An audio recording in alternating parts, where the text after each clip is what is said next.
Salam salam outsider, le débrief commence maintenant.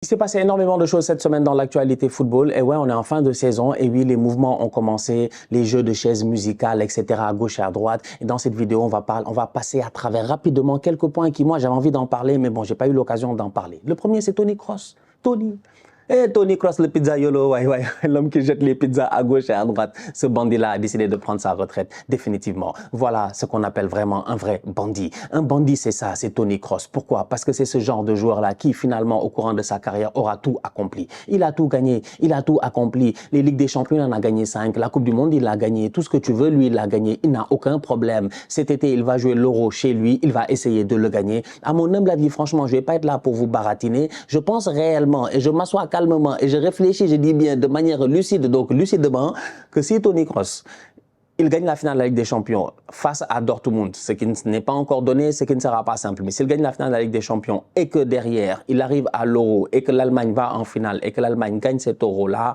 avec un Tony Kroos qui me met 2 buts, 3 buts et 4 ou 5 passes décisives, il est ballon d'or.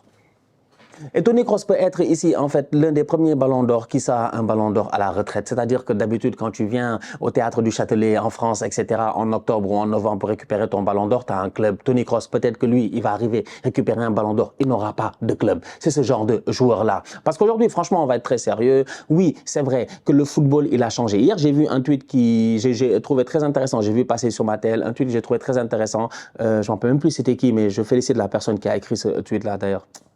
Je suis bête des fois, en fait, je vois des trucs et j'aurais dû relancer parce que c'était très pertinent, en fait. C'est que le mec, il se pose la question à savoir, en fait, est-ce que la perception de la manière à laquelle on évalue aujourd'hui le talent ou la carrière d'un joueur n'est pas tronquée par les jeux vidéo? Parce que les jeunes aujourd'hui jouent à FIFA, ils jouent à FIFA Ultimate Team. Donc tu regardes FIFA Ultimate Team et tu te dis, ok, un joueur comme Tony Kroos à FIFA Ultimate Team, il te sert à rien. C'est comme Busquets, c'est comme Gérard Piqué, c'est comme pas mal de joueurs qu'on a eu l'occasion de voir ces dernières années dans FIFA Ultimate Team. Ils ne te servent absolument à rien. Pourquoi? Parce qu'ils ne sont pas rapides. Quand tu joues à FIFA et qu'aujourd'hui, l'algorithme, le jeu, le méta ou whatever est fait de telle sorte qu'il faut que les gars ils soient tous des, je sais pas moi, des Ahmed Moussa du CSKA Moscou, où ça court à 99 de vitesse, c'est de l'athlétisme et tout, eh ben, tu n'arrives plus peut-être dans la vraie vie à admirer le football d'une autre manière. Alors que nous, effectivement, c'est ce que j'ai lu et j'ai apprécié, c'est vrai, on a vécu les Riquelme, les tontons, des gars qui jouaient à 2 à l'heure, franchement, des gars, ils étaient, même Franklin, la tortue, allait plus vite que eux.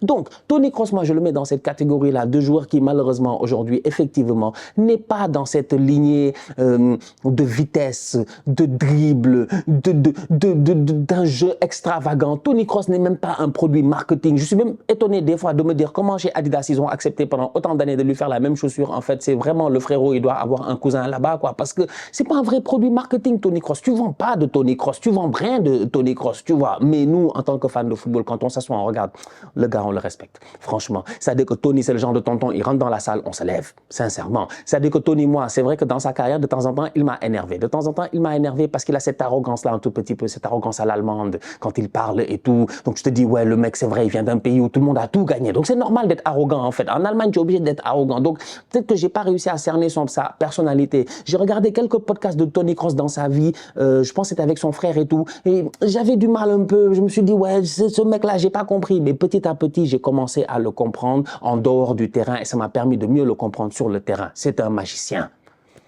Quand tu vois comment ses coéquipiers sont en train de parler de lui, les Luka Modric, machin, etc., franchement, il n'y a rien à dire. En fait, tu sens réellement que les gars n'ont fait que de bons moments avec lui, que ce soit Casemiro, que ce soit Luka Modric, que ce soit Karim Benzema et tous ces joueurs-là. Ou même les nouveaux, les Jude Bellingham qui ont fait qu'un an avec lui, ou d'un autre côté, un Vinicius, un Rodrigo, un Valverde. Tony Kroos, c'est vraiment ce milieu de terrain à l'allemande-là.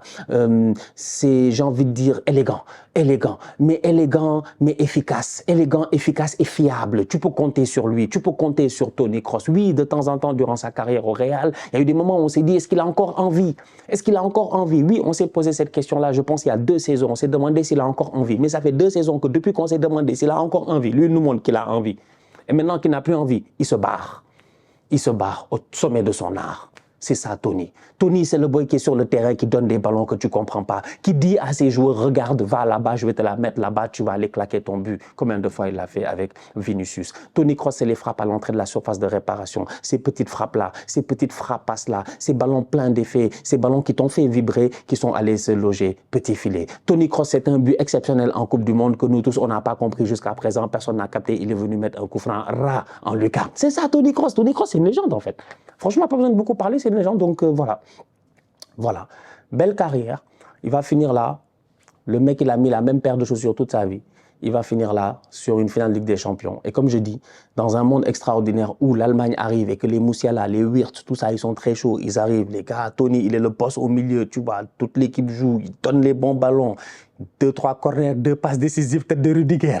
Tu viens, tu claques un penalty, une frappe de loin, tu as 2 buts. Tu as 4, 5 passes décisives. Tu es peut-être l'homme de l'Euro. On ne sait jamais, en fait, où est-ce qu'il peut aller. Mais tu sens réellement le mec que le script ne l'a pas laissé tomber. Un script hollywoodien, une carrière exceptionnelle. Voilà, une carrière vraiment à en rendre jaloux pas mal de joueurs. Parce que le mec, il a gagné. Et partout, il a gagné, en fait. Il a toujours été un grand joueur, un titulaire, un indéboulonnable. C'est jamais il a joué les seconds rôles dans sa vie. Il y a beaucoup de joueurs qui ont eu l'occasion, malheureusement, dans leur vie, de temps en temps, à jouer les seconds rôles et tout. Ça ne veut pas dire que tu as été mauvais, non. Chacun a sa chance. Mais Tony, lui, il a toujours eu le maximum de baraka possible. Donc, en plus du talent, ça en fait un combo intouchable. Donc voilà, c'est un hommage un peu à Tony Kroos, un excellent joueur de football que vraiment, moi, j'ai apprécié, quoi. Vraiment, j'ai apprécié.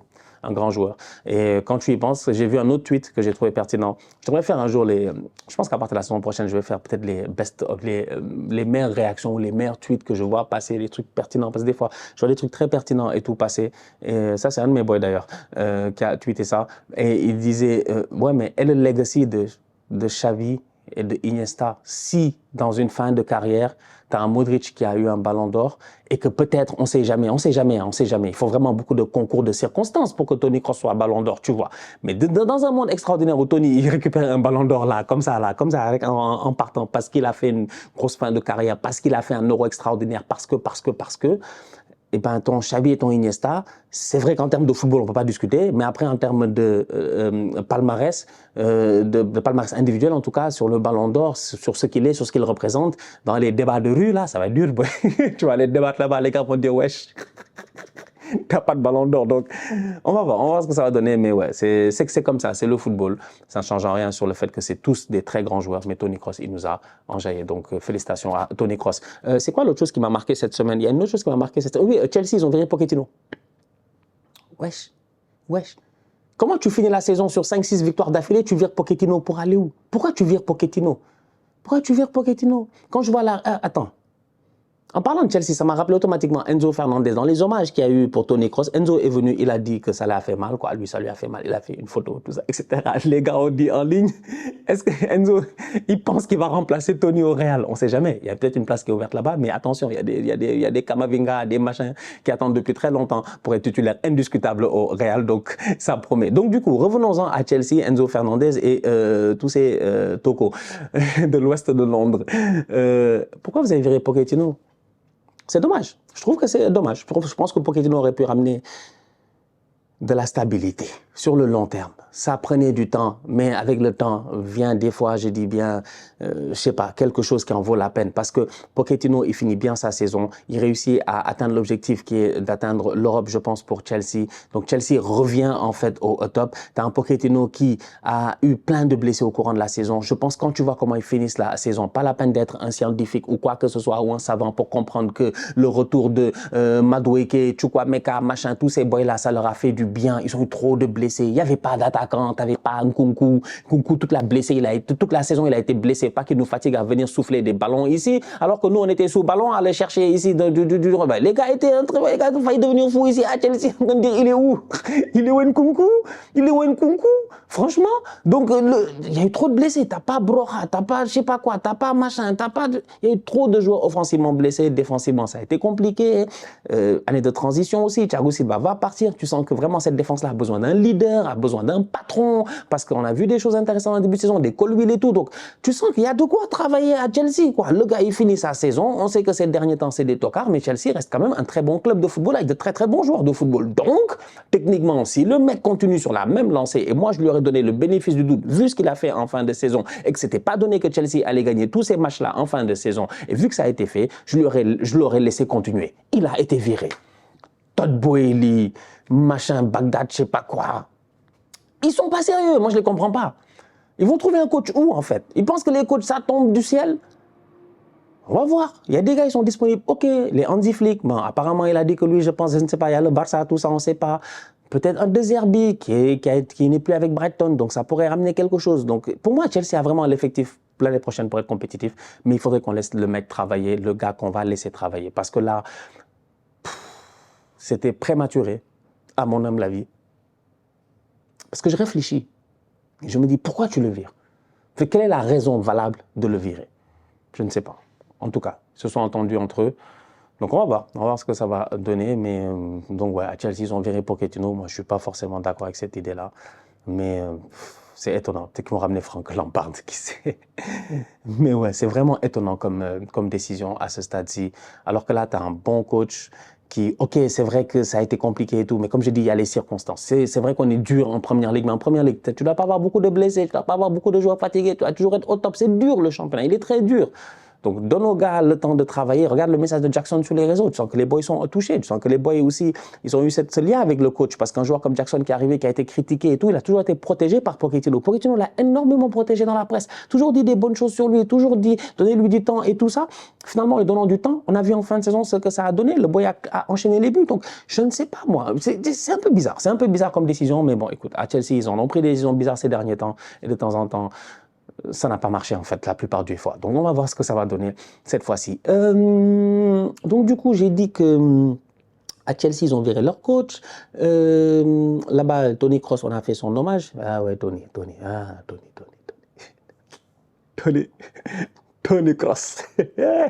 Même le nom c'est un nom de bandit, numéro 8 sur le dos. Qui va prendre le numéro 8 au Real, je ne sais pas. Rashford ne va pas à l'Euro.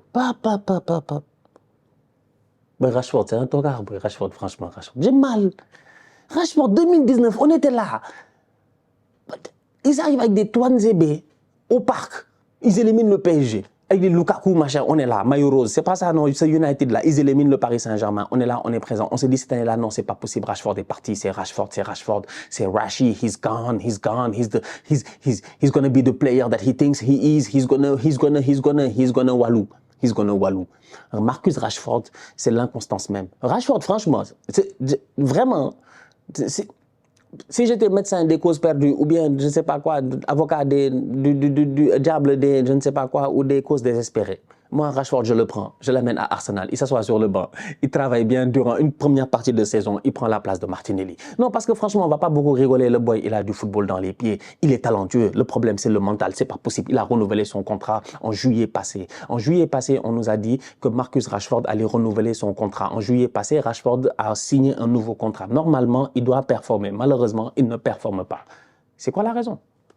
Franchement, c'est quoi la raison? C'est ça la question en fait. Je regarde les statistiques des fois de Marcus Rashford et je comprends pas en fait. Attendez, on va voir.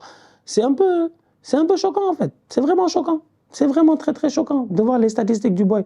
Comment Rashford, la saison passée, il nous met la saison passée en première ligue, il a mis 17 buts en première ligue la saison passée. 17 buts en Première Ligue, 6 buts en Europa League, 6 buts en Coupe d'Angleterre.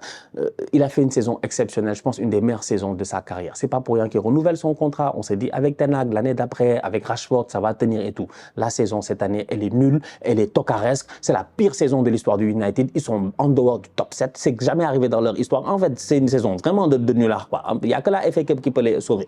Donc, l'année d'avant, Rashford, il met 5 buts. Mais il s'est passé quoi l'année d'avant? L'année d'avant, il met 4 buts en Première Ligue. Donc Rashford a mis 17 buts en Première Ligue l'année passée. L'année d'avant, il en a mis 4. L'année d'avant, il en a mis 11. Je comprends pas. 11 buts, 4 buts, 17 buts. Je check encore là. 2017, 2019, 2020, il nous fait quoi? 2019, 2020, il nous met 17 buts. Donc, c'est 2019, 2020, il joue bien. 2020-2021, il joue bien. 2021-2022, il est à terre. 2022-2023, il est au top. 2023-2024, il est à terre. En fait, nous, Rashford aussi, à un moment donné, frérot, tu veux te lever ou tu ne veux pas te lever? On ne comprend pas. On ne comprend pas. Rashford ne va pas à l'Euro, c'est logique.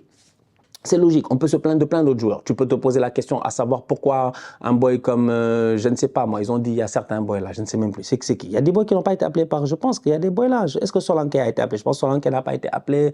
Il y a d'autres boys au milieu de terrain qui auraient pu être appelés, tout ça. Bon, la liste de Southgate, elle est discutable. Ça, c'est un autre débat, tu vois. C'est un autre débat. Je pense que c'est Gibbs White ou je ne sais plus. C'est un autre débat, en fait, tu vois, la liste de Southgate. Je pense que c'est Solanke.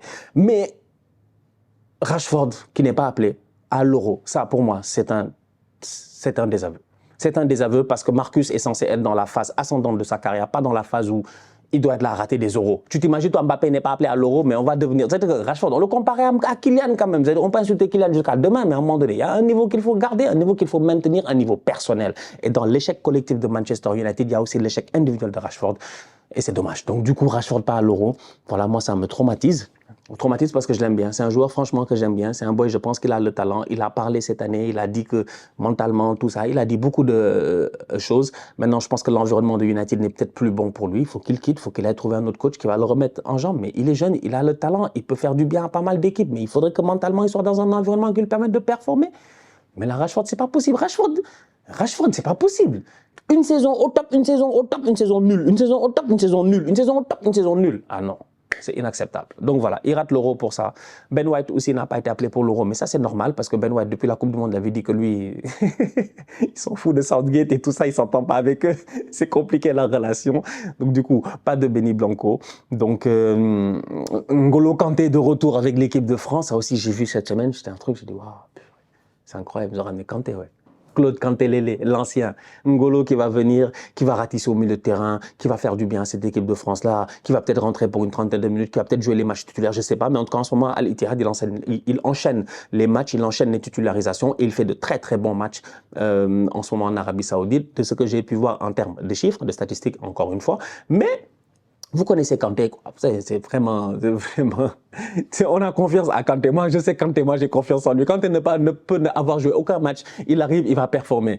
Il n'y a pas de souci. Les gars sont venus en 2006 avec un Makelele. On pensait qu'il était cramé. Ils sont venus avec Makelele, Vieira, Zidane. Ils étaient intouchables. Donc, franchement, Kanté, mais respect. Bon retour en équipe de France et ça va faire du bien aussi aux Bleus au milieu de terrain. Donc, voilà. Je pense que c'est tout ce que j'avais rapidement comme ça en tête. On va se capter dans les prochains jours pour de nouvelles vidéos. Ce week-end, on a des matchs. Je pense qu'on a une finale on a la finale de la FA Cup entre Manchester United et Manchester City. On a la finale de la Coupe de France entre le Paris Saint-Germain et Lyon, d'ailleurs.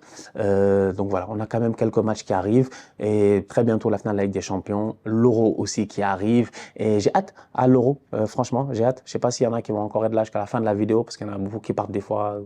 je truc, mais c'est Wilou, à la fois on s'est dit ça alors que les gars restent jusqu'à la fin de la vidéo, c'est une dinguerie.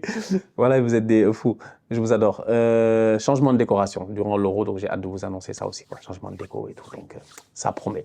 La famille, on se capte très bientôt pour une nouvelle vidéo. D'ici là, on continue à liker, on continue à partager, on s'abonne, on est ensemble, on reste en santé, c'est le plus important. Tous outsiders.